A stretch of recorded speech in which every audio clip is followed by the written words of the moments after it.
one of the challenges in the documentation of torture in these last 5 years has been how to address torture in non-custodial settings, and specifically all human rights violations linked to demonstrations and the use of the so-called less lethal weapons. We don't have much references on that. There is a scarce scientific research on that, and this is why the Torture Journal tried to make a special section on the topic. And we felt that this was an urgent need because we all were shocked by the hundreds of cases of people who had injuries in Chile, in Colombia, and other countries, and especially young people, students who were making demonstrations in situations of claiming for social rights. And most of these cases have never been documented, and they have never get neither justice nor reparation. And this is because of the enormous difficulties in trying to prove, in trying to show, in trying to indict the law enforcement agencies involved. So the special section reviews from the legal, from the medical, from the forensic point of view, which are the challenges in trying to litigate these cases. We found contexts in which the victim is blamed by what happened to her or to him, by exposing herself to the violence of the police. You were in the wrong place at the wrong time. Sometimes it's because the burden of proof is on the victim. She has to identify the police agent who was responsible of beating or shooting and producing the damage, or because there is not a good criminal penal code that properly collects this kind of abuses. So we have two parts. One, with a review on the topic, we have in fact 3 reviews.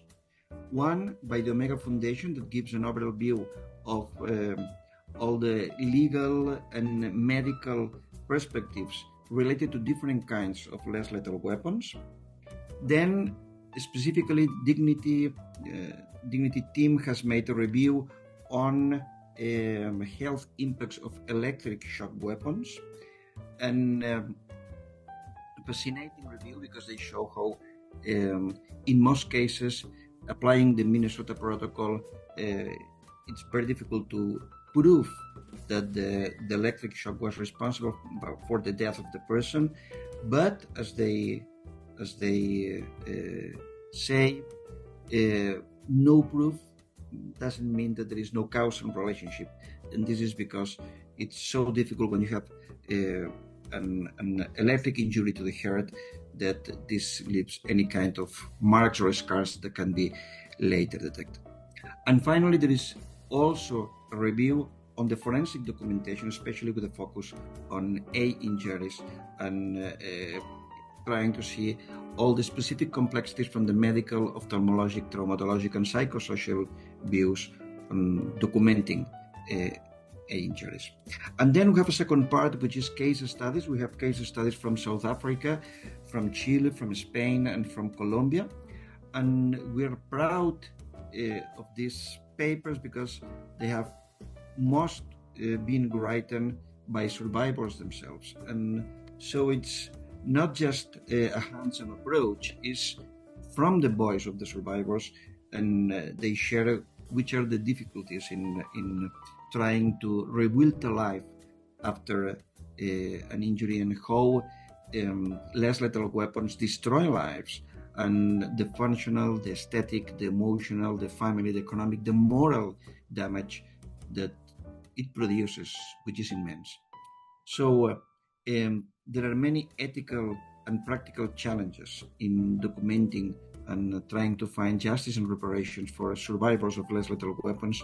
And this is what we have tried to show and to explain in this special section of the Torture Journal. The the special rapporteur on torture, Alice Edward, has added a contribution on the implements used to as less lethal weapons and how should they be banned in accordance with her report to the United Nations General Assembly. When we began to think on this special section, the idea was trying to build a network of cooperation between different survivor organizations that are working on the topic, because in each country the difficulties are different, and we think that we managed to do that. And we can find in this issue from very practical tips on how to collect proofs to orientations and very practical guidelines on how to make an assessment, on how to provide support, and how to make the interaction between the legal and the medical sides in working with survivors.